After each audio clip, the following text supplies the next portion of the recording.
Debate 2015. I congratulate both teams for making it this far. On site government today we have IIT-BDSM. On opposition we have ILNU. Just few notes before you start. Please try to keep your language in check. Please don't pass chits. Please don't pass chits. And please don't tag your device. Apart from that, who's keeping time? Timekeeper. Yeah, he's flagship. Okay, he's going to be keeping time. If you have any specific minute count, any specific minute counts, you can ask him directly. And yeah, let's not waste time. Can I please invite the Prime Minister to open the floor? Yeah, extra seat.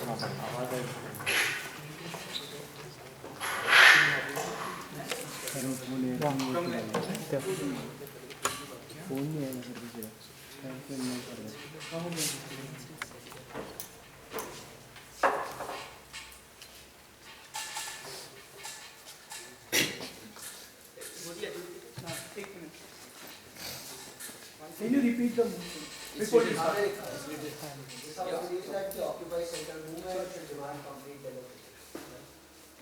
1, 2, and 3. Mr. Speaker, let me start off with a small story. There were two birds, Shanghai and Singapore, in the nest called Southeast Asia, right? But what happened was that bird called Singapore faced turmoil for 10 years. And then it flew out, right? But what happened to Shanghai? It's still being clutched on, right? Clutched on to the nest, right? What we from side government are arguing for is an economy like Singapore, right? I'll first start off with differentiating how Hong Kong and China are different, right? On three aspects: culturally, politically, and economically, right? And then I'll move on to talk about how China does not have the bullying power to bully us anymore, right? And then later on, I'll talk about how it's important for us to fight for complete democracy. Like, even if we do not achieve that end goal, we might achieve partial democracy, right? That's our stance from side government, Mr. Speaker. For talking about cultural differences, right? What we saw a great movement before the Occupy Central movement, right? What happened then, Mr. Speaker? There were large groups of older people started protesting, right? What did they protest against? They started protesting against the change in curriculum that China imposed on Hong Kong, right? What do you mean by change in curriculum, right? What China imposed was this.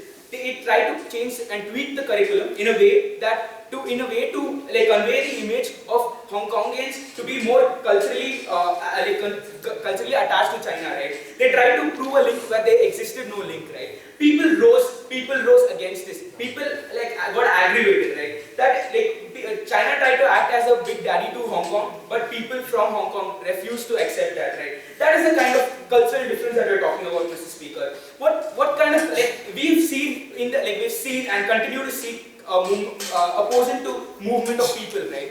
Hong Kong now currently accepts people from China, people from any other nation, right? They have visas on arrival, right? They do not place impositions on this, right? We believe that Hong Kong is a melting pot of cultures, right? It has that cultural diversity. That is their backbone. That is their backbone to success, right? They're more tolerant, right? That is what we're talking, Mr. Speaker, on the basis of cultural differences, right? Now moving on to political differences, right? China strongly believes in a communist principle, right? They strongly value state over individuals, right? That is not something Hong Kong values, right? Hong Kong is Hong Kong is a country which strongly lies on the principles of tolerism and development, right? That is not what China wants, right? What we're talking about is, Mr. Speaker, if at all China takes over Hong Kong, it will implement its own policymakers to change the policies of Hong Kong to favor China and not the people of Hong Kong, right? Finally, Mr. Speaker, moving on to the third difference that I'm talking about, economic differences, right? We've seen and we continue to see Hong Kong to be that flying bird, right? We do not want to clutch it down, right? What we're talking about, Mr. Speaker, is that Hong Kong has the highest per capita income in Southeast Asia, right? And it has other economic benefits like low taxes. Later, Mr. Later, it has industry favoring policies like low taxes, right? What we're talking about, Mr. Speaker, that is that they're ready to make a trade-off by giving less taxes to attract more investors, right? They're a strong they're strong believers in free market, right? They believe in free market. What happens, Mr. Speaker, when you have a free market is that many people, who from the international sector, come in and invest, right? Here's an important difference between China and Hong Kong, Mr. Speaker. Hong Kong strongly hinges on the idea of front-end offices, right? China depends on its industries, right? That is how Hong Kong is different from China, Mr. Speaker, and that is how Hong Kong's economic policies cannot be in line with China, right? And fourthly, and coming to the next argument about how China can't bully us anymore, right? Mr. Speaker, we've seen Obama visiting Japan, right? Obama visiting Philippines, right? Obama is strengthening ties with people countries in Southeast Asia to overpower China, right? That is the kind of leverage we have, Mr. Speaker. We've seen that people in the international community questioning the movement of ships in South China Sea, right? That is something that we didn't that is something that we couldn't have imagined in the past, but it's happening right now, Mr. Speaker. It is our bargaining chip, and we have to hold on to it to achieve what we want to, right, Mr. Speaker. And secondly, and most importantly, Mr. Speaker, the idea of open market, right? When you have the idea of open market, a lot of international companies come and invest in you, right? And a point in time you're trying to restrict that market, you will face a huge backlash from the international community, right? That is something that we don't want to happen to Hong Kong, right? And thirdly and more importantly, Mr. Speaker, the idea of conflict that China has with Japan, right? Japan is looking for remilitarization, right? It's moving on that line, right? And we all know China has been in the past and continues to be threatened by Japan, both on economic and military fronts, right? And the point in time Japan goes and questions its authority, China's dominance over Southeast Asia, we believe that China is on a sidestep, right? And Mr. Speaker, yeah, your point. Alright. So on the idea of bargaining chips, can you name one country that is prepared to go on a collision course with China to fight for your cause in terms of fighting a war or imposing any sanctions whatsoever? I'll counter that in my next constructive, Mr. Speaker. The idea of how it's not good for us to look for partial democracy when we can fight for complete democracy, right? Mr. Speaker, Hong Kong is now seen as a passive nation, right? We haven't seen spurges of nationalism in the past, right? We have seen side-sitters who have no front to be united upon, right? We have seen that fervor to carry that national movement on a rise right now, Mr. Speaker. We have seen that people in the past, people feel that this recent nationalist demand will continue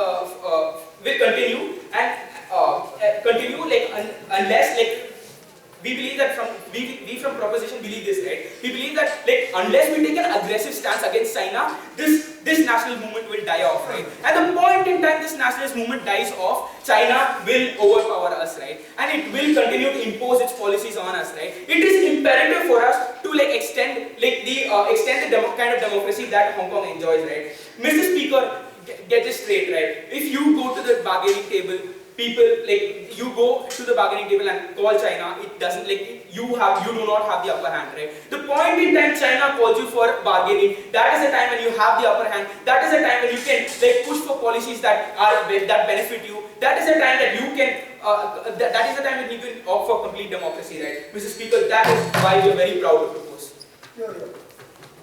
I thank the Prime Minister for his speech. May I please invite the Leader of Opposition.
question has really missed out on a huge deal of characterization and context in which this debate is placed. So let me do that for you right now. Let me tell you what exactly China stands for and what is the Chinese mentality, right? We tell you these are people who have really strong values which they hold really close to their heart, and they don't change their stance very easily. They are people who don't yield to protests that easily, and they've shown this a fact, and this mentality of theirs in the past also. We tell you they have a brutal means of clamping down upon extremely radical demands, upon protests that become extremely hopeful and arrogant, and demand for really fundamentalist demands that are absolutely in contravention with what the Chinese stands for, right? So we tell you in that situation, and let me also give you a huge deal of context about the entire movement of Uyghurs, right? The movement of these minority Muslims, right, who demanded for absolute freedom and democracy from the Chinese regime, since they said that they did not get the requisite amount of representation that they required, right? And in that situation, China completely clamped down upon them, and they have absolutely no say now. The reason we're debating about Hong Kong and not this Uyghurs movement is the fact that the Chinese were sufficiently able to repress them to an extent that they get absolutely no international coverage. And that is where we also differentiate Hong Kong with China and the rest of Chinese, alright? We tell you before that, let me tell you that the Uyghurs movement did not get the requisite amount of attention from the Chinese in terms of bargaining is the reason because of the fact that they were talking about extreme and fundamentalist demands, right? But Hong Kong is a little different, we agree. We tell you that this is an autonomous state, some place that has been a little free from what the rest of mainland China has been. It's a financial hub which has a huge amount of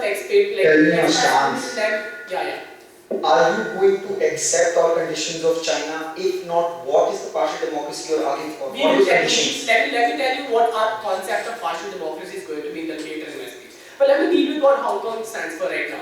It stands for it has a huge number of expats living there because of the financial hub that it is, and that attracts a huge deal of media attention, right? So China cannot really go down and create probably another Tiananmen Square, which it did in mainland China. So we believe that there exists a degree of slight strategic advantage that the Hong Kong people can exercise against China. But we strongly believe, Mr. Speaker, that this leverage is not enough to demand a complete democracy, because that is radically against what China